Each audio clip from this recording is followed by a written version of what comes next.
Assalamualaikum warahmatullahi wabarakatuh. Apa kabar teman-teman semua? Semoga teman-teman dalam keadaan baik-baik saja tentunya. Semoga teman-teman dilimpahkan rezeki dan diberi kesehatan selalu. Untuk teman-teman jangan lupa like, komen, subscribe, dan tekan tombol loncengnya. Kembali lagi dengan kami, Sultan Prabu, dalam segmen Cerita Mistis Pendakian. Bersumber dari Instagram Explore Gunung, narasumber Siti Maryam, jejak yang tertinggal di Rinjani. Saya sempat berpikir untuk membatalkan pendakian Gunung Rinjani. Entah apa yang saya pikirkan, tapi rasanya hati ini mengisarkan sesuatu yang tak pernah sampai ke otak saya. Sejak berpikir dan bertanya pada diri sendiri, apa saya batalkan saja trip Rinjani ini? Tapi semua sudah siap, tiket pesawat sudah di booking, pembayaran trip pun sudah lunas, tinggal jalan. Saya yakinkan pada diri saya untuk tetap pergi karena saya berpikir apapun yang terjadi, biarlah terjadi. Semua adalah kehendak Allah. Kita sebagai manusia hanya bisa berdoa dan berikhtiar. Kita jalani saja takdir yang sudah Allah gariskan. Tidak perlu dihindari, karena saya yakin takdir Allah tidak pernah salah. Dia tahu yang terbaik untuk kita. Kamis 27 Juli 2017, hari yang sibuk karena pekerjaan belum juga selesai. Sampai sore tiba dan akhirnya Pak Bos yang pengertian rela melanjutkan pekerjaan saya dan mengizinkan saya pergi. Segeralah saya bersiap untuk pergi. Jam 17 saya berangkat menuju Bandara Soekarno-Hatta dengan bus Damri yang berangkat pukul 18 dari Poldamri. Sebagai rombongan ada yang berangkat dari Halim Perdana Kusuma lebih awal dari kami. Bahkan ada yang sudah sampai di Lombok, yaitu Yusuf. Jam 21.30 saya dan teman-teman terbang menuju Lombok dan tiba jam 23.30. Kami berkumpul sambil menunggu carrier kami keluar dari bagasi. Pendakian Rinjani ini diikuti oleh 25 peserta dan 3 cepek ketua trip, yaitu Emi, Arlan, dan Yusuf. Setelah semua mendapatkan carrier masing-masing, kami menemui teman-teman yang sudah lebih dulu sampai. Kami berkumpul dan Arlan mengabsen semua peserta. Setelah semua lengkap, kami menuju mobil jemputan yang sudah dipesan oleh Emi. Kami semua diantar menuju tempat makan ayam taliwang. Selesai makan, kami diantar ke rumah salah satu porter yang sudah di-booking untuk pendakian esok hari. Kami terlihat semalam, beristirahat semalam. Pagi hari pun tiba. Kami disuguhi sarapan pagi dan teh hangat untuk mengisi tenaga sebelum pendakian. Setelah semuanya selesai, packing ulang dan sarapan, kami diantar menuju tempat untuk memulai pendakian. Kami tidak memulai pendakian dari base camp, tapi dari daerah Sembalun, Boyem. Dari sana kita dapat menghemat waktu 2 jam untuk bisa sampai di pos 1. Sebelum memulai pendakian, terlebih dahulu kami briefing, kemudian berdoa agar perjalanan kami berjalan dengan baik dan kami dapat kembali dengan selamat. Setelah selesai doa, kami mulai berjalan melalui jalur pendakian Sembalun. Jalur yang cukup panjang menuju pos 2, kurang lebih 4 jam. Kami dibagi 3 kelompok. Di perjalanan, tiba-tiba saya lemas sekali. Masih harus berjalan lutut, seakan tak ada tenaga. Akhirnya saya pun berhenti dengan beberapa teman, yaitu Maya, Bang, Budi, dan Fadel. Saya mengolesi krim sambil dipukul-pukul dan alhamdulillah sudah lebih baik dan bisa berjalan kembali. Kami pun melanjutkan perjalanan. Ada beberapa orang yang memilih naik ojek menuju pos 2 dengan tarif 200.000 selama 1 jam. Jam 13.30 kami sampai di pos 2. Saya bersama Om Farid, Danang, Arlan, Bisma beristirahat sejenak sambil makan siang. Setelah itu kami melanjutkan perjalanan menuju pos 3. dengan waktu tempuh 1-2 jam perjalanan. Setelah itu kami melanjutkan perjalanan menuju pos 3 dengan waktu tempuh 1-2 jam perjalanan. Pukul 15 kami sampai di pos 3. Kelompok 1 dan 2 sampai terlebih dahulu. Mereka sudah mendirikan tenda. Kemudian kami mendirikan tenda dan abang porter sudah memulai memasak. Tak lama, makanan pun siap. Kami makan sore sambil menikmati sore, sambil berfoto ria. Sekedar duduk-duduk sambil bercanda. Malam tiba dan kami pun istirahat untuk melanjutkan perjalanan keesokan harinya, tanggal 29 Juli 2017. Pukul 9 kami mulai melanjutkan perjalanan. Maghrib dulu ya, beres maghrib dilanjutkan lagi. Titip-titip dulu aja. Laju semakin berat karena medan trek yang semakin menanjak, ditambah lagi dengan tanjakan yang dikenal dengan 7 bukit penyesalan. Tapi kenyataannya ada 9 undakan karena ada 2 bukit. Bukit yang panjang seakan tiada akhir, mungkin karena panjang dan melelahkan. Pada saat mendaki bukit ini muka orang akan menyesal, tapi alhamdulillah saya tidak menyesal. Hahaha. Walaupun capek dan hampir putus asa karena tidak sampai-sampai, pukul 16.30 kami camp untuk kedua kalinya di Palawangan. Kami memilih lokasi yang paling dekat menuju puncak. Lokasi tempat kami camp dekat dengan sumber air, jadi tidak perlu jauh-jauh untuk mengambil air. Kami mendirikan tenda, makan, dan foto-foto sambil menunggu malam. Malam tiba, abang porter pun sudah siapkan makanan untuk kami semua. Kami makan dan kemudian istirahat karena kita harus summit tengah malam nanti. Tapi saya dan beberapa teman masih saja mengobrol. Ada yang curhat dan bercanda hingga pukul 22. Kami pun istirahat tidur dan harus bangun pukul 01.30 untuk siap-siap summit. Pukul 02 kami memulai perjalanan menuju puncak dengan beriringan. Emi menunggu di barisan belakang dan Arlan di deretan tengah.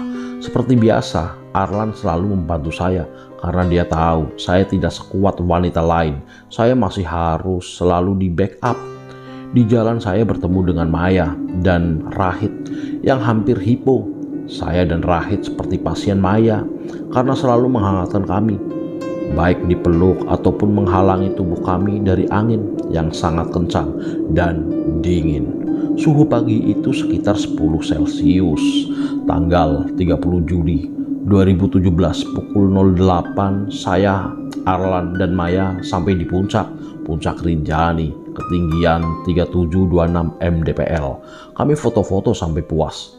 Bikin video ucapan ulang tahun BPJ 23, sedangkan saya masih nunggu Ferdi karena kita berencana membuat video ucapan ulang tahun juga untuk RT kami BPJ 22. Setelah menantikan panjang, Ferdi bersama Bang Budi dan Om Farid datang.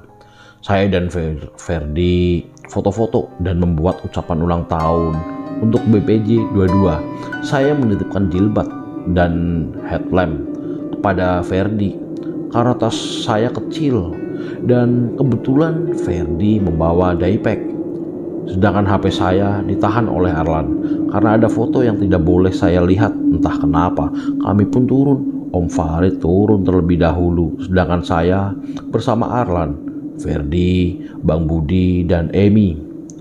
Tapi lama-kelamaan mereka menghilang. Mereka cepat sekali sampai saya tidak bisa mengejar. Di tengah perjalanan saya bertemu Bang Izar dan Kak Suci. Mereka istirahat sebentar dan saya menyapa mereka. Karena saya sakit perut, bukan berarti saya ingin buang air besar. Saya ingin cepat-cepat sampai ke tempat camp. Akhirnya saya bilang pada mereka, "Kak, saya duluan ya. Saya sakit perut." Mereka menjawab, "Iya, sok silahkan." Saya pun jalan mendahului mereka. Arlan dan Om Farid sudah tidak kelihatan dan saya berjalan sendirian.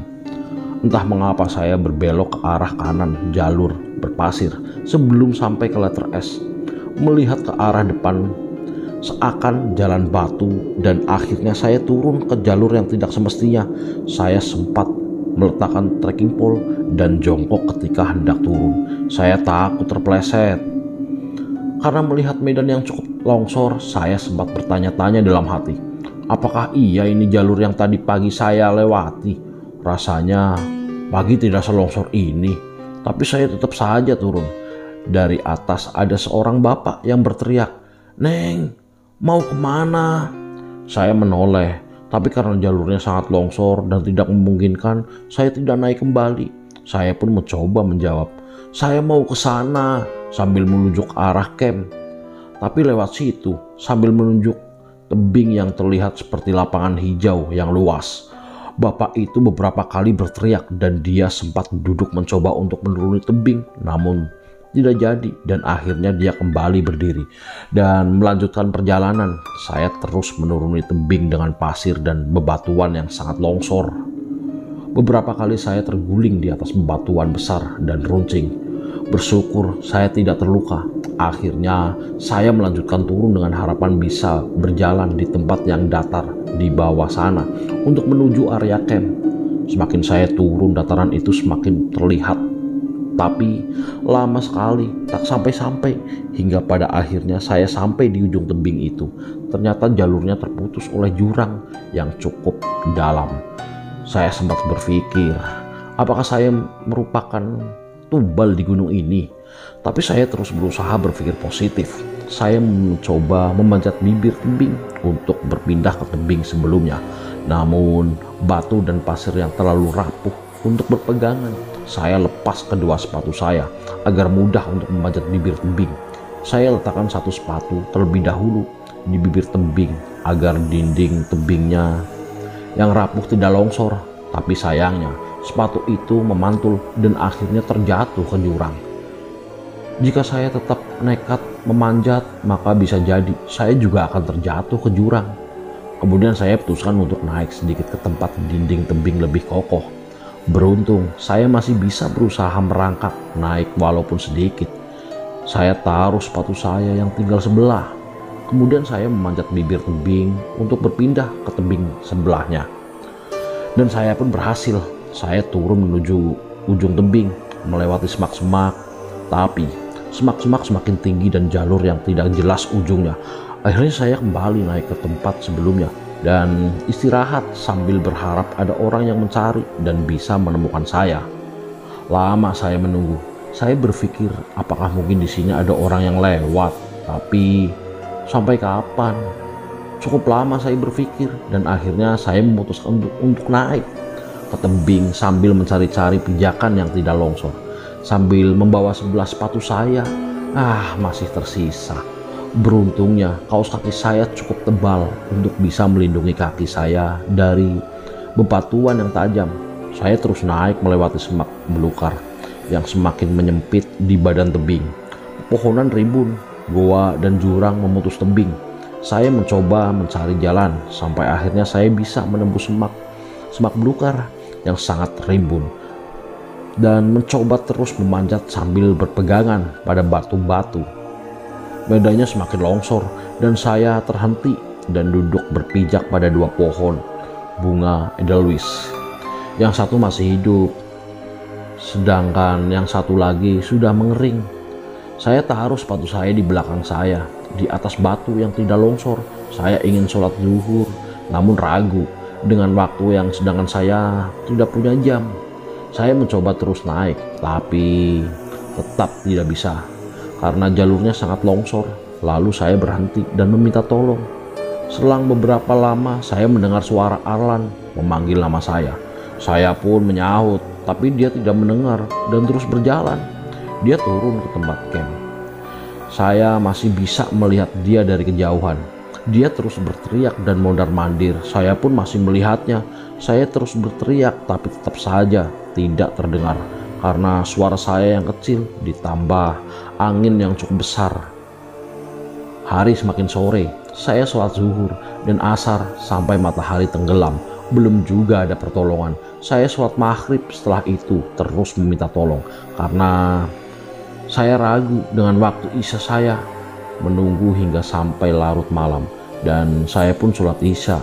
Setelah itu saya kembali berteriak meminta tolong sambil menahan angin yang sangat kencang berhembus dari kanan, kiri, dan belakang. Saya memanggil nama ibu, dalam hati ini berkata, siapa yang bantu ibu memenuhi kebutuhan kalau saya tidak ada? Hati ini sedih, tapi air mata tak sanggup untuk keluar. Saya panik karena semakin malam dan belum ada yang menolong saya. Bagaimana mungkin saya tidur tanpa tenda dan sleeping bag?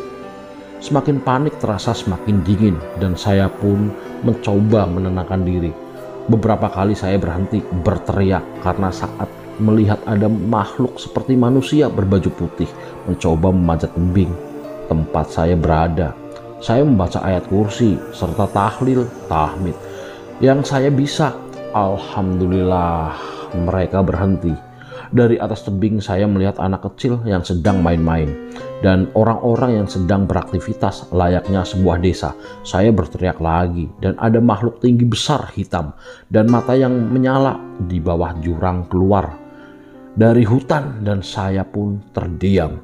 Saya berpikir teriakan saya mengganggu dia, tapi dia tidak memandang ke arah saya dan dia pergi. Tapi kemudian kembali lagi. Beberapa kali dia kembali dan akhirnya saya kembali berteriak minta tolong sambil mengamati lampu-lampu senter yang berjalan. Saya tidak tahu itu cahaya lampu senter atau kunang-kunang di hutan. Tetapi setiap kali menuju pinggir hutan, cahaya-cahaya itu menghilang. Saya mencoba terus terjaga agar tidak jatuh sambil berteriak. Semakin larut malam, mata pun sudah mengantuk sambil menahan sakitnya punggung karena dihempas angin yang sangat kencang dari depan, belakang, samping kanan dan kiri. Mata sudah tak tertahan. Akhirnya saya tertidur. Sesaat lalu saya terbangun. Saya terkejut dan ketakutan melihat hamparan langit yang begitu luasnya ada di atas kepala saya, terus sangat dekat. Saya berusaha menenangkan diri cukup lama dan rasa itu hilang. Setelah itu saya lanjutkan berteriak. Saya lihat dari kejauhan ada segerombol orang berkumpul dengan cahaya headlamp dan senter. Saya berpikir itu orang-orang yang ingin summit. Saya terus berteriak dan tiba-tiba ada segerombolan orang berdiri di pinggir tebing membuat saya berada. Mereka seperti memakai headlamp menghadap ke arah tebing dan wajah mereka lurus memandang arah langit tanpa ada percakapan di antara mereka. Mereka seperti robot. Sesaat saya berpikir mereka adalah pengawal karena melihat cara mereka berdiri dengan tegapnya. Tapi saya tebas pemikiran itu. Saya mencoba meyakinkan diri bahwa mereka adalah orang-orang yang sekedar ingin berhenti dan menikmati langit malam itu. Saya panggil dari bawah tebing dengan sedikit berdiri dan meminta tolong sambil melambaikan trekking pole ke arah mereka. Tapi mereka sama sekali tidak mendengar. Mereka terus memandang ke arah langit. Entah kenapa saat itu saya bisa berdiri, padahal sebelumnya sedikit saja kaki bergeser, saya bisa terperosok ke bawah. Saya bertanya-tanya dalam hati, kenapa cahaya headlamp mereka hanya menyinari diri mereka sendiri, sedangkan cahaya senter pendaki lain sepintas dapat terlihat. Cahaya-cahaya senter yang lewat sangat sedikit sekali, tidak sebanyak pada saat saya summit malam sebelumnya. Akhirnya mereka pergi dan saya pun kembali duduk seperti semula. Belakangan saya baru sadar kalau ternyata mereka yang di bawah sana yang berpakaian putih menjangkau agar tidak terjatuh ke bawah tebing. Saya berteriak lagi sampai subuh tiba karena melihat langit yang mulai terang. Saya sholat subuh. Setelah sholat saya tertidur sampai berpegangan dengan trekking pole. Alhamdulillah saya aman dan tidak terjatuh. Matahari terbit, langit semakin terang. Beberapa kali saya mendengar suara laki-laki, wanita, dan anak-anak berbicara. Mereka seakan hilir mudik di jalur menuju puncak. Saya terus berteriak, meminta tolong, tapi saya lihat di jalan turun ke arah Pelawangan tidak ada seorang pun yang lewat. Dari kejauhan, Emi dan Arlan sedang tidur, beralaskan matras di dekat area camp Pelawangan. Saya berteriak memanggil-manggil mereka, tapi mereka tetap saja tidak mendengar. Dan saya lihat seorang bapak tua seolah menutupi mereka dengan ekspresi wajah seolah meledak saya. Dari situ saya baru sadar, ternyata saya terhalang dimensi. mereka tidak akan bisa melihat saya, sedangkan saya bisa melihat mereka. Dari kejauhan saya melihat tenda teman-teman sudah tidak ada, hanya tersisa beberapa tenda. Saya lihat 2 orang sedang duduk dan seperti melihat ke arahku sambil melambaikan tangan dan trekking pole, berharap mereka melihat saya, tapi rupanya mereka tidak melihat dan mendengar saya. Saya berpikir, jika menunggu orang menolong saya entah sampai kapan, dan belum tentu ada yang bisa mendengar suara saya. Akhirnya saya putuskan untuk turun dan mencoba berpindah tebing. Saya menurun tebing dengan peralatan dengan membawa 11 sepatu saya untuk memudahkan saya berpindah ke tebing. Namun sepatu itu memantul dan masuk ke sela-sela tebing yang cukup dalam dan longsor. Saya langsung berpikir, lunas sudah sepatu saya. Mungkin ini bisa jadi penebusan diri saya. Kemudian saya lemparkan trekking pole untuk berpindah tebing dan bersyukur tidak terjatuh seperti sepatu saya. Saya berguling beberapa kali berharap bisa sampai ke tebing yang saya tuju ke arah puncak. Tapi sayang, saya sudah terlampau lelah. Akhirnya saya putuskan untuk menuruni tebing hingga bawah. Sampai di ujung tebing ternyata jurang dan saya kembali lagi ke atas. Dari mencoba berpindah ke tebing sebelahnya, saya sempat takut saat melihat dari balik rimbunan semak dan akar. Saya pikir itu seorang yang memantau saya. Lalu saya beranikan diri melihatnya, dan ternyata itu hanya ranting-ranting pepohonan yang menjuntai. Saya berpindah tebing dan melewati padang pasir yang sangat panas beralaskan kaos kaki. Saya berharap menemukan jalur mendatar yang sesuai dari kejauhan. Semakin ke depan, saya semakin bingung karena jalurnya seperti terputus dan terpecah menjadi 2 jalur. Saya berhenti untuk bingung karena jalurnya seperti terputus.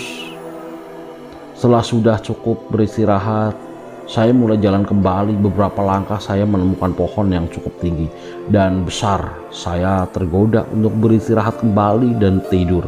Setelah cukup istirahat, saya melanjutkan perjalanan. Saya masuk menyusuri hutan. Saya jalan terus ke bawah dengan semak-semak yang semakin tinggi. Tapi sesampainya di bawah ternyata terputus oleh jurang. Saya naik kembali sambil melipir ke arah sebelah kanan. Saya turun lagi, tapi sama seperti sebelumnya, jalurnya yang terputus oleh jurang. Sambil jalan naik kembali, saya meminta maaf kepada penguasa Rinjani karena saya sudah berbuat salah, dan saya memohon kepada Allah, semoga Allah mau mengirimkan seseorang yang dapat menolong saya. Kembali saya naik dengan nafas yang semakin berat, dan beberapa kali saya tersungkur karena terlalu lelah. Saya melihat beberapa orang berpakaian putih-putih dengan memakai udang-udang putih. Saya pikir mereka ingin beribadah seperti orang Bali. Saya berusaha menghampiri mereka, tapi sudah tidak diangkat karena posisi mereka di atas sekali, sedangkan saya sudah terlampau lelah. Saya berhenti, tapi orang-orang itu menghilang. Saya jalan kembali dan mereka ada kembali. Saya memanggil mereka tapi tidak ada yang menoleh. Saya lanjutkan berjalan, tapi mereka menghilang lagi karena saya merasa sudah tidak sanggup lagi naik. Lalu saya memutuskan untuk jalan menuruni hutan. Hari semakin sore, kemudian saya berhenti sejenak untuk sholat duhur dan asar. Saya jamak karena saya ragu dengan waktu zuhur. Sejenak saya menyegarkan tenggorokan yang terlampau kering dan menambah sedikit tenaga dengan saset madu, ada vitamin C. Setelah selesai sholat, saya melanjutkan perjalanan karena saya bingung dengan jalurnya yang sangat selalu terputus dan dipenuhi dengan rerumputan serta ilalang yang rimbun dan tinggi. Saya berhenti sejenak untuk menghitung pohon sebagai patokan untuk saya berjalan, dan saya lanjutkan perjalanan, tapi tetap saja bingung. Akhirnya saya pasrahkan saja dan terus jalan menuruni hutan. Alhamdulillah, jalurnya tidak terputus lagi. Di sini saya benar-benar menikmati indahnya hutan. Ada tumbukan jerami dan tidak ada sampah, benar-benar asri. Setelah berjalan cukup lama, saya berhenti dan ingin beristirahat. Namun ada salah satu pohon yang berbunyi seperti kentongan, padahal saya lihat tidak ada ranting yang menjuntai. Saya berpikir mungkin saya tidak diizinkan untuk beristirahat di bawah pohon itu. Akhirnya saya menyeberang dan berbaring di bawah pohon yang cukup rindang. Saya tertidur dan di saat itu ada suara dua orang wanita sedang berbincang tentang saya. Mereka mengatakan, dia masih hidup atau tidak? Wanita yang satu mengatakan masih. Mungkin karena melihat saya masih bernafas. Saya ingin bertanya pada mereka untuk menunjukkan jalan. Tetapi ketika saya membuka mata, mereka tidak ada dan sepi. Saya sungguh kecewa. Orang yang diharapkan bisa ditanya ternyata gak ada. Saya melanjutkan perjalanan dan beberapa kali mendengar ada suara orang bicara. Ketika saya menoleh dengan harapan bisa bertanya kepada mereka, tapi mereka tidak ada. Saya lanjutkan perjalanan dengan sesekali istirahat dan bersandar pada pohon yang terbakar. Hitamnya jaket sudah tak saya hiraukan. Yang terpenting saya bisa istirahat dan tidur sejenak untuk memulihkan tenaga dan pikiran. Di situ saya hanya bertemu seekor burung kecil, tapi sayang saya tidak tahu melihat kemana burung itu terbang. Saya hanya bisa mengikuti kata hati, entah benar atau tidak. Yang pasti saya harus jalan menuju tepi hutan yang saya lihat tanpa pohon. Saya jalan terus dan menuruni bukit dengan rerumputan rimbunan dan pohon pinus yang semakin sedikit ranting dan daunnya. Sore pun tiba, saya melihat ada dua orang dan anak kecil. Dari kejauhan mereka berjalan. Saya ingin menghampiri mereka, tapi tidak sampai-sampai dan mereka pun tidak terlihat lagi. Hari sudah semakin gelap. Saya sudah tidak bisa melihat jalanan.